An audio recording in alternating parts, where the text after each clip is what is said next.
Thanks for tuning into our podcast. We love having you here, and it's our mission to bring you all the latest and greatest tips, skills, and know-how to make you the best that you can be. We know that you have it in you, and we're going to show you how.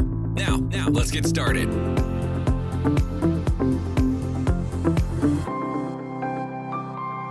This episode is powered by Poddex. Thank you for tuning in today. You are now listening to That Will Never Work Podcast with your host, Maurice Chisholm. Hello, everyone. Thank you very much for tuning in.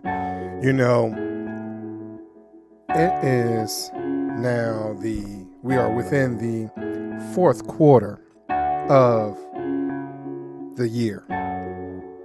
And a lot of times, I know for myself, you know, I start to prepare for something else. I start looking at something else. Either it would be for the holidays or whatever. And I don't put forth a lot of effort a lot of times toward this end of the year. I start to wind down. You know, I guess I'm starting to drag and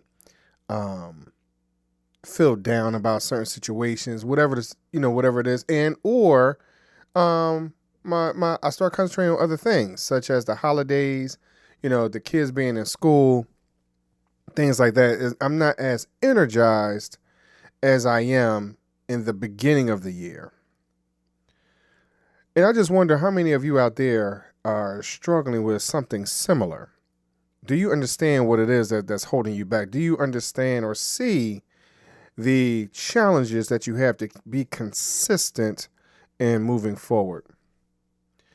So first, let's understand, you know, and I'm going to explain to you my situation and how I am progressively working through it.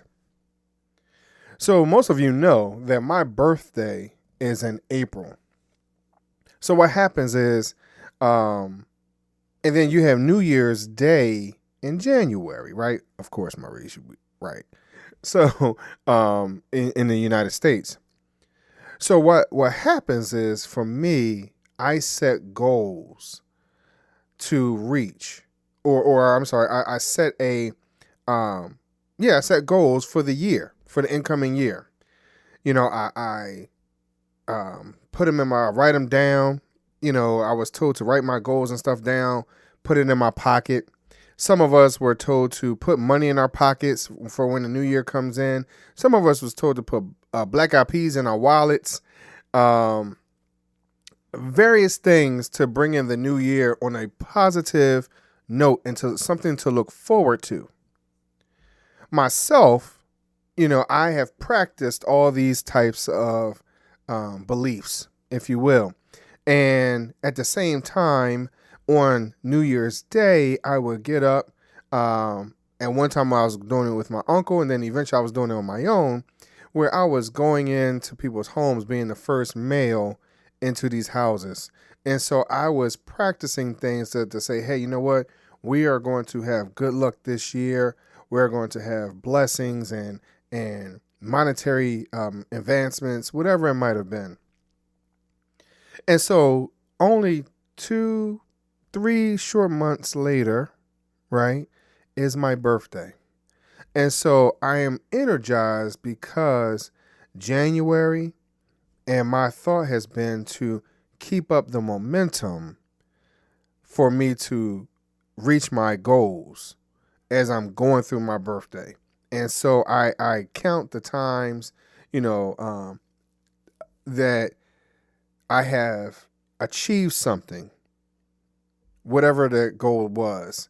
And I'm working real hard and I'm creative and I'm moving and things like that.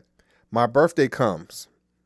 And then what happens after my birthday, you know, is warm. So I'm really also energized because it's warm outside. We're coming out the cold. You know, I'm not a cold person like that. Even though I like to wear hoodies all the time. And I like to get dressed up. But also I like the warm air. I like to be able to put my windows down on my car or open up the windows in the house and let the breeze flow through, or sit outside on the porch or the deck or in the yard or things like that. I just like springtime, and it really, really energizes me as an April baby. How many of you out there are energized in very similar ways? You look at your birthday or a special time of year, and you're energized to accomplish, to move forward, to inspire. You're motivated to make things happen. So for me, what happens after that is you have Mother's Day, and in May you have June being Father's Day, and then July comes, is my daughter's birthday. August comes, I'm trying to get them ready to go to school, but I'm still in, grind mode, hustle mode. And I am really finding ways to get things done. September comes, it's my son's birthday. October is here, it's my wife's birthday. Also in September is my wedding anniversary. And now I kind of feel like my energy is empty. So I realized that in order for me to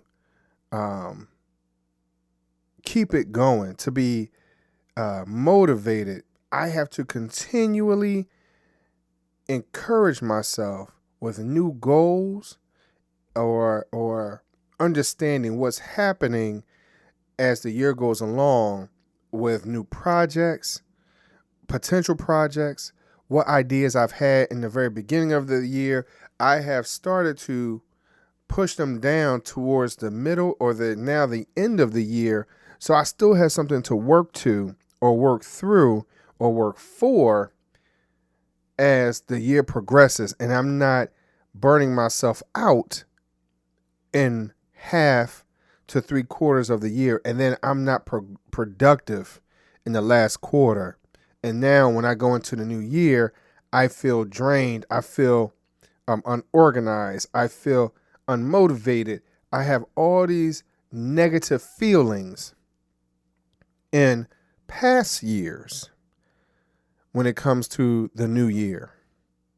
Well, this year is a little different. I have challenged myself through, those of you who know, I have multiple podcasts. You're listening to That Will Nevr Work podcast. I also have the No Fruits podcast and the Neighbors podcast. The Neighbors podcast has been on hiatus for a little while, but we are looking to re-energize that. And that's one of the things that I have on my calendar to revisit. Now, granted, I am in school. Some things have been put on the back burner. I realized that in order for me to achieve some goals, I can't overwhelm myself with other projects and other situations. So I have to have a healthy balance as I am moving forward one way or the other. So as we are going into quarter number 4, have you put together a plan that will motivate you through the whole year? Have you put together a strategic plan to say, hey, I would like to reach these goals by a certain time? So the reason why I brought up the podcast, my goal for this year, and it started off in March, for me to reach over 5,000 downloads total across all 3 platforms for my podcast. I actually reached it September 29th, I believe.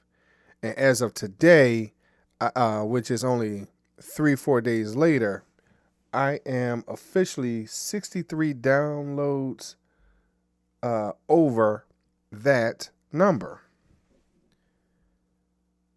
So it's only October. My goal or my plan was to have that done by December 31st. So this is what I mean by putting together a plan that's going to sustain you through the rest of the year. Now, here's my personal challenge at this point. Is October, and I'm looking at where my podcasts are, where those numbers are, who, the listeners, what I've been averaging every year. And so each podcast, I have put down additional numbers for them to reach for the rest of the year, which will give me a grander picture where I believe in 3 months, I can have a total of 1,000 downloads in 3 months. That's my challenge. Are you challenging yourself in a healthy situation where it can, even though it can look like a small goal, but it's actually a bigger goal that's in the works?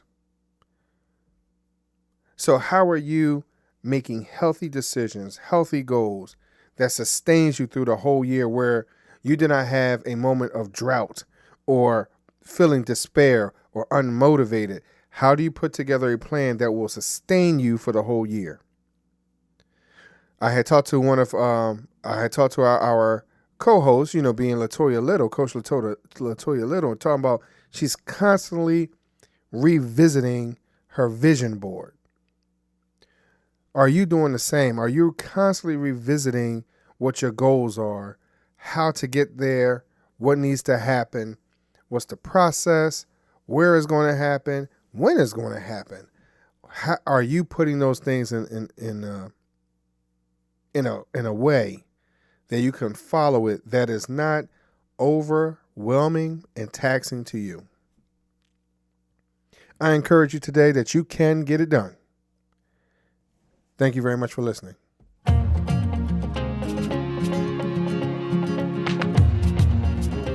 Loved what you've heard on this week's episode? Well, the answer is simple.